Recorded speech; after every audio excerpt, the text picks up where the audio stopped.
So, also hier haben wir ViewSonic Smart LED Projector mit Harman Kardon Sound an Bord.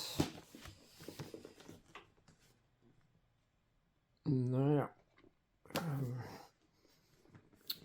und zwar haben wir hier den M2W. Das ist einer von den 3 Typen dieses Projektors, den man kaufen kann, und zwar der mit der höchsten Lichtstärke, 1700 Lumen.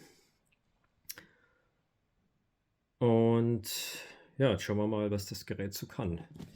Beziehungsweise, bevor wir das rausfinden, sollten wir es natürlich vielleicht einfach mal auspacken. Ja.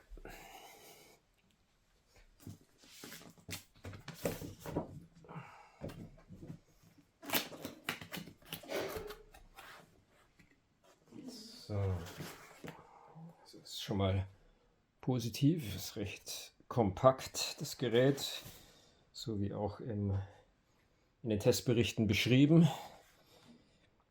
Sehr viele Anschlussmöglichkeiten, USB-C, HDMI, USB-A, das normale, und einfach hier den normalen Netzstecker, Micro-SD-Slot, Audio-Out, Klinkenstecker und ein An- und Ausschalter. Wahrscheinlich Lüfter, oder das könnte natürlich auch Lautsprecher sein, weiß nicht genau. Nochmal Lüfter, vorne die Linse, LED-Linse mit einer sehr langen Lebensdauer, und hier irgendwelche Sensoren. Ja, und unten Risk Group 2, was auch immer das bedeutet. Dann haben wir hier dann zum Aufstellen. Ja, dann brauchen wir wahrscheinlich noch Strom.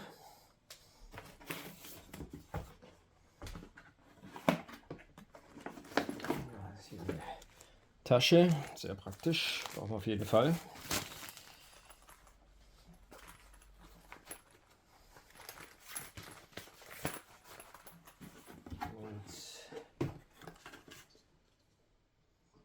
Bright Images, Anywhere You Go. Hier das Netzteil. Und dann die 2 Kabel, einmal für unsere englischen Kollegen oder Amerika, ich weiß nicht genau. Und dann der typische zweipolige Stecker, der, na, wie heißt der bei uns? Also nicht der Euro-Stecker, sondern der andere, vergessen wie er heißt. Dann haben wir noch eine Fernbedienung und Batterien. So, also eins habe ich noch vergessen, und zwar ein USB-C-Kabel gibt es auch noch. So.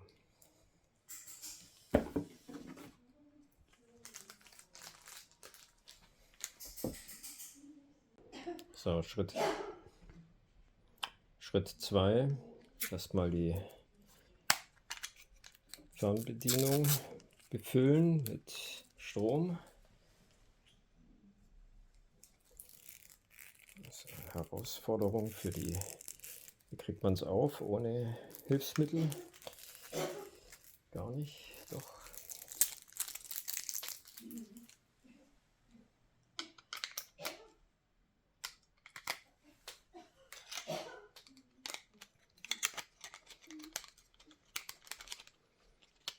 Na komm schon.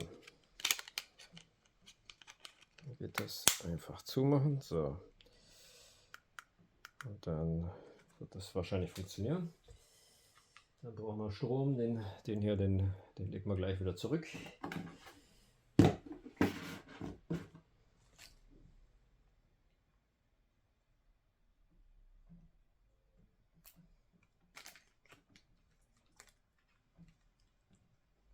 Sieht mir auch so aus, so ein bisschen, als ob ich nicht der Erste wäre, der dieses Gerät ausgepackt hat. So ist es halt. Das können wir gleich wegtun.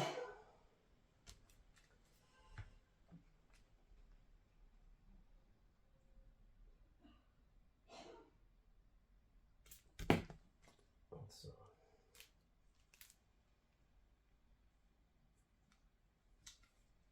Kaltgeräte-Stecker oder wie sich das nennt, dreipolig wieder.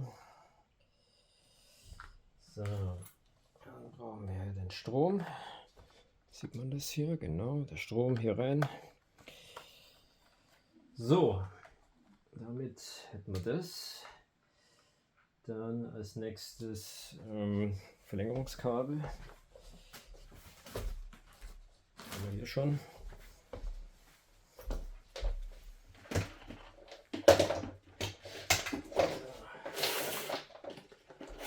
Kabel. Strom. So, Strom ist an. Theoretisch könnte man ihn jetzt, denke ich, schon anmachen. Funktioniert das?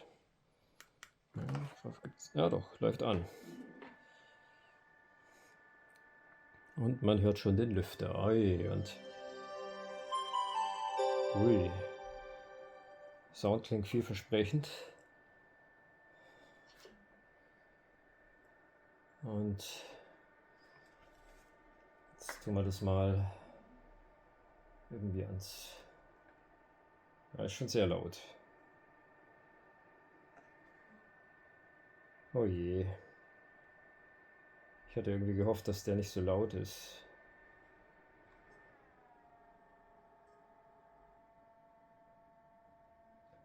Und er hat schon das Bild an der Wand. Das sieht man jetzt hier nicht. Moment. Zoom hat er ja nicht. Das heißt, das müssen wir dann irgendwie jetzt halt von der Entfernung her so machen, dass es dann passt. Okay. Das müssen wir jetzt dann irgendwie so hin tun. Aber ich habe auch gehört, dass der so eine Trapezfunktion hat, dass er das automatisch sozusagen einrichtet. Wie das? Da haben wir verschiedene Möglichkeiten. Decke. Da können wir es irgendwie. Ups. Jetzt tue ich links, rechts. Da wird das irgendwie gespiegelt. So, was haben wir? Ich dachte eigentlich, dass das jetzt hier... Was macht er denn da? Jetzt tut er immer vertikal spiegeln, oder? Oder horizontal? So, was passiert hier? Ach, jetzt hat... Der dreht es dann um, weil... Das ist ja total verwirrend.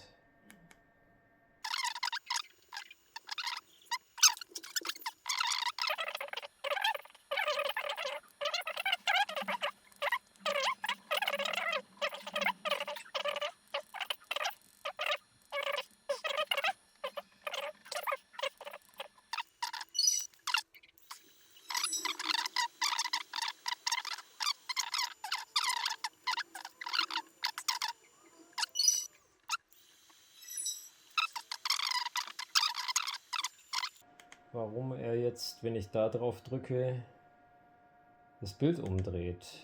Aber hier ViewSonic, jetzt so, jetzt ist auf ViewSonic die Schrift richtig und jetzt müsste ich doch, wenn ich auf OK drücke, müsste doch jetzt dann der richtige Modus sein, oder? Drücken wir einfach mal auf OK. Jetzt passt es auch. Habe ich vorhin wahrscheinlich einfach einen Fehler gemacht. So, wir wollen Deutsch.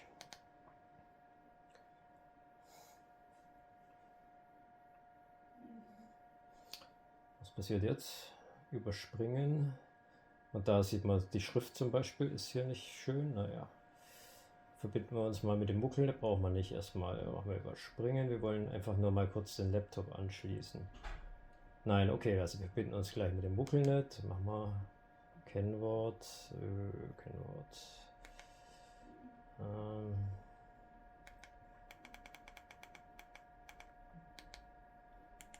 Das müssen wir mal kurz stoppen hier. So, das Stoppen war wahrscheinlich unnötig, weil man hätte hier... was ist jetzt passiert? Okay. Ich dachte, ich könnte das hier so als Laserpointer verwenden, aber offensichtlich ist das nicht möglich. Schade, schade, schade. Das wäre es doch, wenn man die noch als Laserpointer hätte verwenden können. Aber es sieht so aus, dass... Deswegen dachte ich, ich drücke diesen Knopf hier da und den hier. Aber es hat nicht funktioniert. Weil man könnte jetzt hier das Passwort anzeigen aus. Ach, nee, hätte nichts gebracht. Alles klar. Also weiter. So, verbinden wollen wir. Und jetzt kriegen wir es verbunden.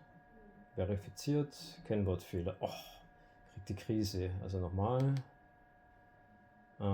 Passwort nochmal. Sorry. So, jetzt habe ich verifiziert. Das Passwort muss stimmen. Also probieren wir es nochmal verbinden. Wenn es jetzt nicht geht, liegt es nicht an mir. Ja, habe ich es vorhin falsch eingegeben. Alles klar. Und jetzt auf nächstes, oder? So, dann haben wir jetzt hier die Fernbedienung. USB-C, HDMI, USB Local Storage, Micro SD Apps haben wir. Bluetooth, was machen wir als nächstes? Also einfach mal einen Laptop anschließen, oder? Das ist das, was man eigentlich am häufigsten braucht. Wo ist jetzt, wenn ich jetzt hier irgendwie die Fernbedienung bewege, passiert nichts. Warum? Warum kann ich jetzt nichts? Muss ich auf OK drücken wahrscheinlich, oder? Oh. Nein. Was ist jetzt passiert? Ah ja, doch, okay war es. Also, das war jetzt einfach nur kurz die Fernbedienung eingeblendet und wenn man auf OK drückt, kommt man weiter. So, gut. Was haben wir alles? Also, dieser Lüfter ist schon ziemlich extrem laut. Also wirklich furchtbar laut. Das ist so laut wie bei meinem alten Beamer. Vielleicht kann man das irgendwie runterdrehen. Projektor Deutsch, Trapezkorrektur, Zoom. Oh, es gibt doch einen Zoom. Hätte ich gar nicht gedacht. Okay, gibt einen Zoom. Ich dachte, es hat keinen Zoom. Ja, schon mal gut. Okay. Es war nur 0,8, aber von hier sieht es dann schon besser aus. Okay. Ach, und dann war doch diese Autotrapezkorrektur. Die sollte ja dann eigentlich Tisch vorne 4 Ecken anpassen. Okay, das ist vielleicht jetzt zu advanced. Grundeinstellung, was haben wir da noch? Erweiterte Einstellung. Können wir das vielleicht einfach ein bisschen leiser machen? Energie, Schlaftimer, nee.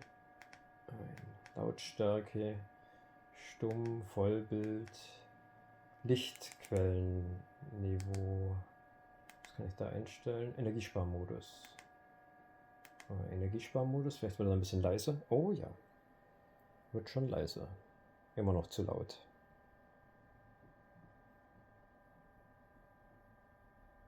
Also das habe ich mir wesentlich leiser vorgestellt. Und wenn ich dann auf Vollbild gehe, oder noch viel lauter. Okay, jetzt nicht abbrechen, sondern Projektor Nein wollen wir nicht. Wir wollen jetzt einfach auf OK, beziehungsweise eigentlich muss man nur aus dem Menü raus wahrscheinlich, weil das sofort eingestellt wird.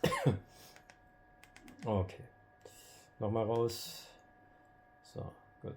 Ab kann man noch hinzufügen, Bildschirm spiegeln gibt es auch, interessant. Kann man da jetzt hier make sure, das geht mit Apple und mit, hier ist von Apple offensichtlich, wie heißt das bei Apple, das Screen Mirroring nennt sich bei Apple Airplay, richtig, Airplay glaube ich. So, jetzt stellen wir mal das Ding irgendwo auf die Kiste.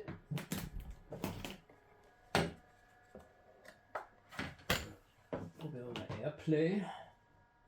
Das ist viel zu laut, also wirklich. So, also auf die Kiste gestellt hier.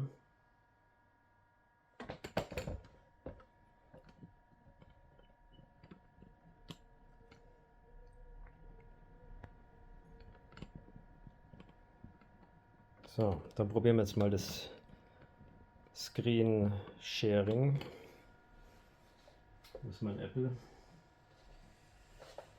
Also probieren wir es erstmal mit dem iPad. Hier ist das iPad.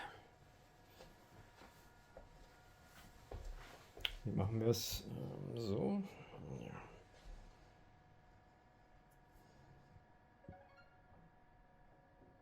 So, wir machen jetzt hier. Moment, das ist ein Control Center wahrscheinlich. Und was sagt er hier? Wir sollen Control Center und dann gibt es irgendwo Screen Sharing. Wo war das? Fokus. Links soll es irgendwo sein. Hier oben wahrscheinlich. Wiedergabe, iPad, ViewSonic. Da zeigt das schon an. Das ist eigentlich schon cool. Sieht man es eher? Okay. Jetzt hier hat ViewSonic angezeigt. Wenn ich da drauf klicke, habe ich jetzt den ViewSonic über WLAN. Okay, und warum sehe ich jetzt nichts? Wiedergabe. Geht nichts. Warum? Achso, da muss ich wahrscheinlich da. Doch, jetzt kommt was. Dauert. Nee. Warum klappt es nicht? Da spielt er jetzt fettes Brot ab, gerade, warum auch immer. Okay, nochmal drauf.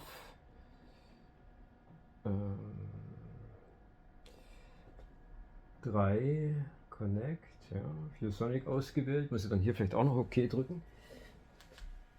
Nee, Bildschirm. So. Jetzt, warum klappt es nicht?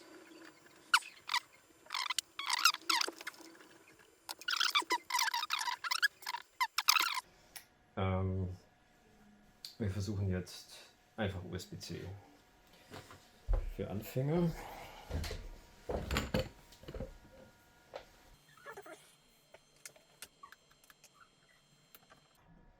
So, USB-C hier rein. Erkannt. Möchten Sie die ändern? Jupp, wollen wir. Gut. Kein Signaleingang. Hey, wieso denn das jetzt? Wir haben doch hier USB-C jetzt. Was ist das Problem? Jetzt müssen wir hier auf die Bildschirme gehen wahrscheinlich. Systemeinstellungen. Entschuldigung. Auf jeden Fall speichern. Auch weg. Abbrechen. Kleiner machen. Also Bildschirme. Kein Signaleingang. Warum?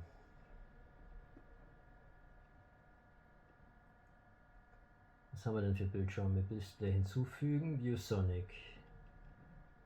Ja. Also das geht doch jetzt hier schon mal. Und dann wollen wir sie nebeneinander haben, oder? Nee. Wir wollen sie Display, Bildschirmeinstellungen. Hauptbildschirm ist der hier. Hauptbildschirm, aber dann, wir wollen ja nicht, wir wollen die ja quasi nebeneinander haben. Spiegeln wollen wir nicht, sondern Synchronisierung stoppen. Ja, jetzt haben wir es, okay. Fertig. Jetzt haben wir die zwei nebeneinander.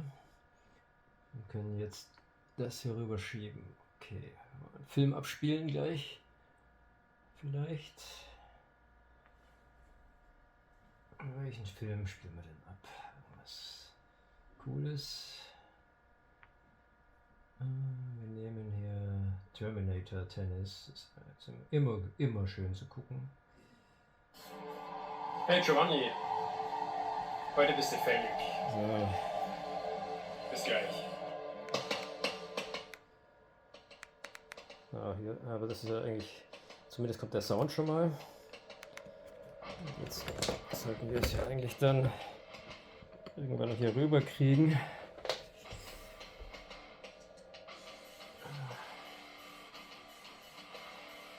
Kriegen wir das jetzt hier rüber.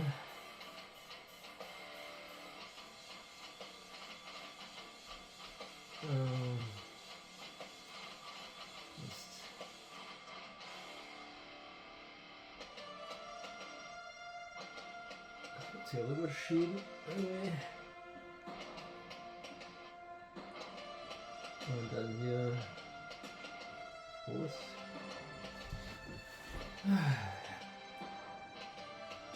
Dann kriegen wir das jetzt groß, Leute. Ah ja. Ja. Vielleicht. Also das ist ja schon mal vom Format kein 16:9 offensichtlich. Sondern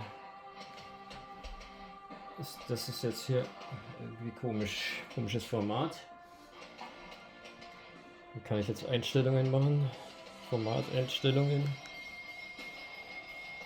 Farbmodus.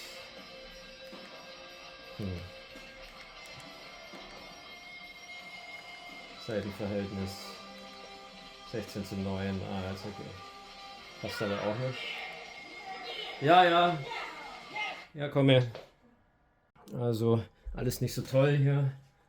Hier zum Beispiel unglaublich, aber wahr. Also der Mauszeiger wird hier nicht synchronisiert. Er bleibt hier immer hängen. Also das geht ja gar nicht. USB-C, das muss eigentlich flüssig gehen und also auf dem Monitor bewegt es sich flüssig. Also da bewegt sich der Mauszeiger flüssig. Und hier, also für mich eigentlich absolut nicht akzeptabel, wirklich nicht akzeptabel. Also hier ruckelt er schnell, jetzt ein Vorführeffekt natürlich. Doch ja, hier ruckelt er, bleibt er immer irgendwie hängen. Ja, da ist sie wieder hängen geblieben. Einfach hängen geblieben. Also das ist für mich nicht brauchbar eigentlich. Zu laut, relativ schlecht intuitiv. Zoom, okay. Aber das ist schon das absolute Totschlagkriterium, weil ich brauche natürlich eine ordentliche Synchronisierung. Ich frage mich, woran liegt das jetzt wieder? Weil ich meine, wenn ich einen Film abspiele, dann muss das doch auch funktionieren. Das kann jetzt nicht sein, dass jetzt hier der Film auch ruckelt, oder? Doch, der ruckelt auch. Und jetzt sind wir beim, das liegt jetzt an dem Bildschirm. Er hängt schon wieder. Unglaublich. Hängt hier einfach. Das kann natürlich jetzt wieder an Apple liegen, klar. Aber halt, ich habe jetzt halt gerade einen Mac und den möchte ich eigentlich auch erstmal weiter verwenden und deswegen ist es eigentlich soweit nicht akzeptabel, kann man nicht verwenden. Also muss man leider zurückschicken. Tja, wo ist dann auch wieder? So, jetzt ist wieder verpackt und muss leider zurückgehen. Mache ich eigentlich sehr ungern, aber wenn die Maus nicht geht.